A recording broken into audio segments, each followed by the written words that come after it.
25 साल में नक्सलवाद और धर्मांतरण जैसे मुद्दों के बीच एक और मुद्दा जो लगातार छत्तीसगढ़ की सियासत में गर्माता रहा है वो है शराबबंदी।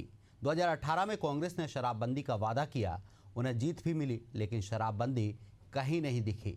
वहीं अब सत्ता में बीजेपी है, ऐसे में कांग्रेस के हाथ शराबबंदी का वही पुराना और तगड़ा मुद्दा लग गया है। इस कड़ी में आबकारी मंत्री लखनलाल देवांगन के एक बयान ने सियासी पारा हाई कर दिया है।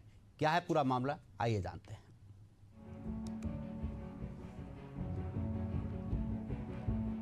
साल 2018 में कांग्रेस शराबबंदी के वादे के साथ सत्ता में आई थी। सरकार के 5 साल भी बीत गए, लेकिन शराबबंदी तो दूर, शराब सिंडिकेट और आबकारी घोटाले के आरोपों में कांग्रेस खुद घिर गई है। अब जब बीजेपी की सरकार है तो सवाल फिर से वही है, क्या शराबबंदी होगी?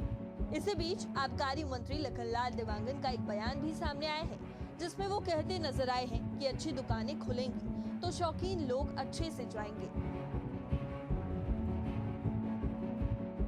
माननीय मुख्यमंत्री ने विभाग का जवाबदारी सौंपा है।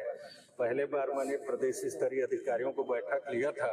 अब मैंने स्पष्ट शब्दों में कह दिया है कि बाहर के कोई भी प्रदेश के बॉर्डर के प्रदेश की शराब छत्तीसगढ़ में आएगा और आप लोग उसको पकड़ नहीं पाओगे, कार्रवाई नहीं करोगे तो आप लोग के ऊपर कार्रवाई। प्रीमियम शराब दुकान खोलने का आखिर निर्णय क्यों लेना पड़ा? प्रीमियम शराब दुकान खोलने का जैसे अंबिकापुर सूरजपुर में खुली है, ये शराब दुकानें क्यों खोली जा रही? 30 तरह की शोरूम टाइप की शराब दुकान खोल रही है, प्रीमियम शराब दुकान। अब अच्छा दुकान खुलेगा, शौकीन लोग अच्छा जाएंगे। मंत्री जी, जिस तरह एमसीबी की बात सामने आ रही लगातार मंत्री जी का बयान सामने आते ही कांग्रेस ने सरकार को घेरने में देर नहीं। सवाल उठाते हुए विपक्ष ने कहा कि क्या सरकार जनता को शराब ही पिलाना चाहती है? रोजगार, स्वास्थ्य, शिक्षा, इन मुद्दों पर कब बात होगी?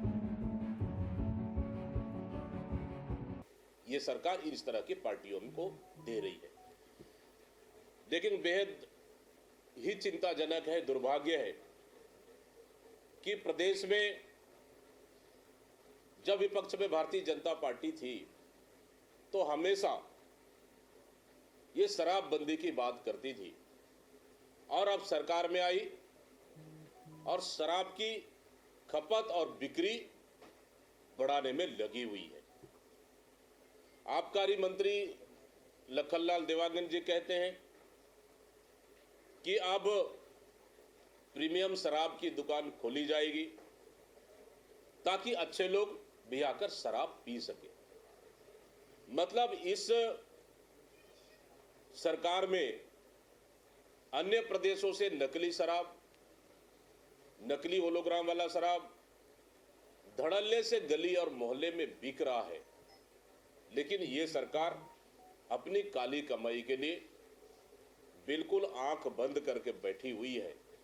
कहीं न कहीं सरकार के संरक्षण में पूरे प्रदेश में अवैध और नकली होलोग्राम वाली शराब अन्य प्रदेशों से जो शराब आ रहे उनको बेचकर खपत करने में लगी हुई है।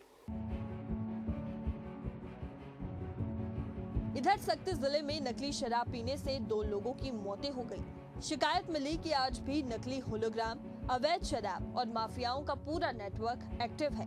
आबकारी मंत्री ने कलेक्टर, एसपी को कार्रवाई के निर्देश दिए हैं, लेकिन सवाल वही है, एक तरफ मौतें, दूसरी तरफ प्रीमियम शराब की दुकानें। ऐसे में बड़ा सवाल ये है कि क्या सरकार शराब से सिर्फ राजस्व देखती है या जनता की सेहत और समाज की फिक्र भी करती है? क्या शराबबंदी पर दोहरी राजनीति की सजा जनता को मिल रही है? और सबसे बड़ा सवाल ये है कि शराबबंदी सिर्फ चुनावी जुमला है या कभी जमीन पर भी उतरेगी? एशियन न्यूज के लिए रायपुर से शशिकांत साहू की रिपोर्ट।